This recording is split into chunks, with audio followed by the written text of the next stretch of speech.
हाय दोस्तों, किसी ने बड़ी ही खूबसूरती से कहा है कि सुनो सबकी और करो मन की। हाय दोस्तों, मैं हूँ आपके साथ एक मीरा। चलो आज कुछ नया सुनते हैं। कॉलेज में क्लास चल रही, सारे स्टूडेंट्स बैठे हुए, तो उनके फ़ोन में मैसेज आता है एक दिन पहले कि छुट्टियाँ होने वाली हैं। तो सारे बच्चे सर से पूछते हैं कि हमारी छुट्टियाँ होगी या नहीं होगी। तो सर ने कहा कि आपको छुट्टियों से क्या करना, अपनी पढ़ाई पे ध्यान दो। तो वहाँ पे दो टॉपिक, एक तो लक्ष्य और दूसरा लक।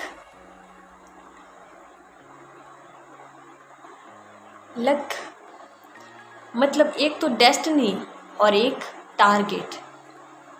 तो सबने कहा कि सर कुछ लोग होते हैं जिनकी किस्मत होती है। तो सर ने कहा हाँ होती है, पर पता है हम किस्मत की बात ही नहीं कर सकते, क्योंकि कभी कभी ये सच है कि किस्मत होती है, क्योंकि हम बेहतर सोच सकते हैं लेकिन खुदा हमेशा हमारे लिए बेहतरीन ही सोचता है। तो बात ये हुई, सर ने कहा कि जो काम हमारे लिए अच्छा होता है वो हम ना भी करना चाहे तब भी हो जाता है। इसके पीछे कठोर मेहनत छुपी होती है। 1 सेकंड में रिज़ल्ट आता है। कोई भी एग्ज़ाम हो, चाहे कितना ही बड़ा हो, उसका लास्ट रिज़ल्ट 1 सेकंड में आता है, और वो बन जाता है या नहीं बन जाता है। बन जाता उसकी ज़िंदगी तो जन्नत बन जाती है, और नहीं बनता उसे कितनी तकलीफ़ होती है। पर हमें नहीं पता कि उनके पीछे का संघर्ष कितने सालों का था। ये कोई भी नहीं जानता कि उन्होंने कितना संघर्ष किया। तो सर ने कहा कि उस टाइम हम कहते हैं, बड़ी आसानी से कह दे कि ये तो किस्मत की बात थी, पर हमें नहीं पता कि उसने कितनी मेहनत की होगी, कितनी रातें काली की है, तब उसके जीवन में ये सूरज उदय हुआ है। हम किसी बात को समझ नहीं पाते। सर ने कहा कि आप यहाँ आए हो, दूसरी बात लग से आप छुट्टियों के बारे में पूछ रहे हो कि आपका कोई भाई बहन किसी कोने में बैठकर पढ़ रहा होगा और हम बातें कर रहे हैं। अभी आप क्लास में हो, आप जाने के बाद कोई फ़ोन चलाएगा, कोई सो जाएगा, कोई मूवीज़ देखेगा, कोई गेम खेलेगा, कोई कुछ और करेगा, लेकिन कोई आपका भाई बहन पढ़ रहा है। पता है आपका कंपटीशन किससे है, आपको खुद ही नहीं पता। दूसरी, सर ने क्लास में सबसे पूछा कि आप जिस क्षेत्र से आए हो उस गांव में आपके क्लास में कितने थे। किसी ने कहा कि 50, किसी ने कहा 10, किसी ने कहा 15।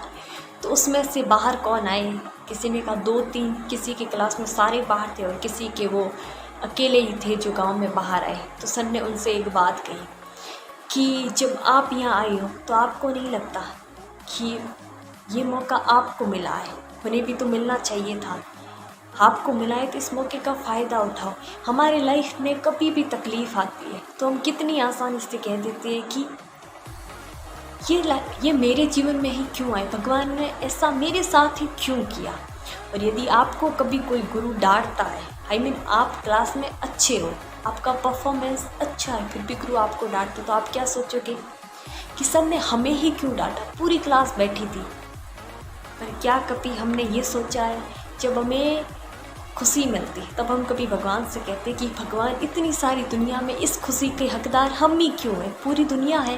और क्लास में जब कोई अवार्ड मिलता है तो हम कहते हैं कि इस अवार्ड का हकदार मैं ही क्यों, जब पूरी क्लास बैठी है।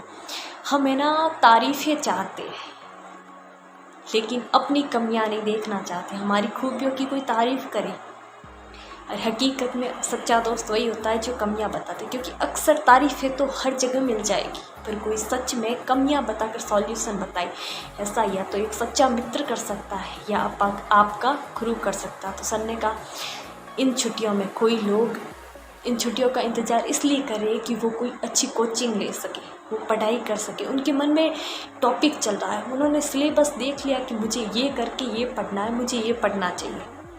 और हमें नहीं पता कि हम यहाँ आए हुए हमें कितना टाइम हो गया, और ये जो साल है ना 1-2, ये यूं ही पल में गुजर जाएंगे, और इन साल के गुजरने के बाद हमारे पास पछतावे के अलावा कुछ नहीं रहेगा।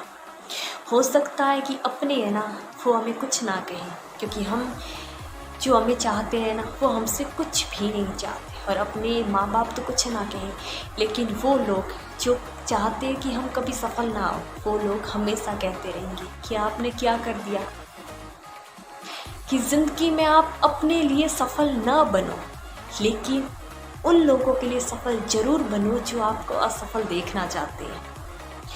तो ये बात सभी बड़े गौर से सुन रहे थे और हकीकत भी है। हम ही क्यों, कोई भी अच्छी चीज़ होती उसके हकदार हम ही क्यों। लाइफ में भगवान ने हर किसी को हीरा बनाया, जो जितना ज़्यादा घिसेगा वो उतना ही ज़्यादा चमकेगा। हो सकता है हम हर एक फील्ड में अच्छे नहीं हो, लेकिन ऐसी कोई तो फील्ड होगी जिसमें हम अच्छे होंगे।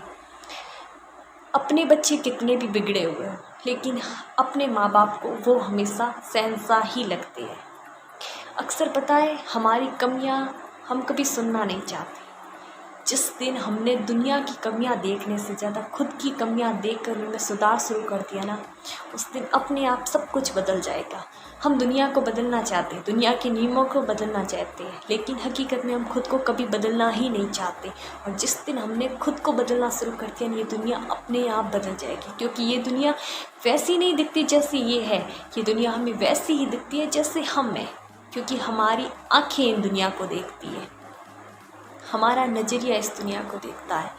And thank you so much. Specially मैं स्टूडेंट से कहना चाहूँगी, ज़िंदगी में आप जहाँ पे हो ना, वहीं से शुरुआत कीजिए। और एक बार सोचो ज़रूर कि हमारी तरह कितने लोग इस चीज़ के हकदार थे, लेकिन उन्हें वो हक नहीं मिला, हमें मिला है। क्या कुछ तो स्पेशल होगा ना हम में, वरना ये चीज़ हमें ही क्यों मिलती। और जब हमें मिली तो हमें अपना फ़र्ज़ निभाना। और जब भी हौसला टूटने लगे ना, तो हमेशा उस इंसान का चेहरा याद करना जिस इंसान को आपसे सबसे ज़्यादा उम्मीद है। कोई विश्वास करे ना करे, वो इंसान आप पे विश्वास करता है। जैसे आपके मम्मी और पापा, आपके गुरु, उनकी बात को, उनके चेहरे को हमेशा याद रखना। आप ज़िंदगी में ना तो कभी भटकोगे और ना ही कभी हारोगे।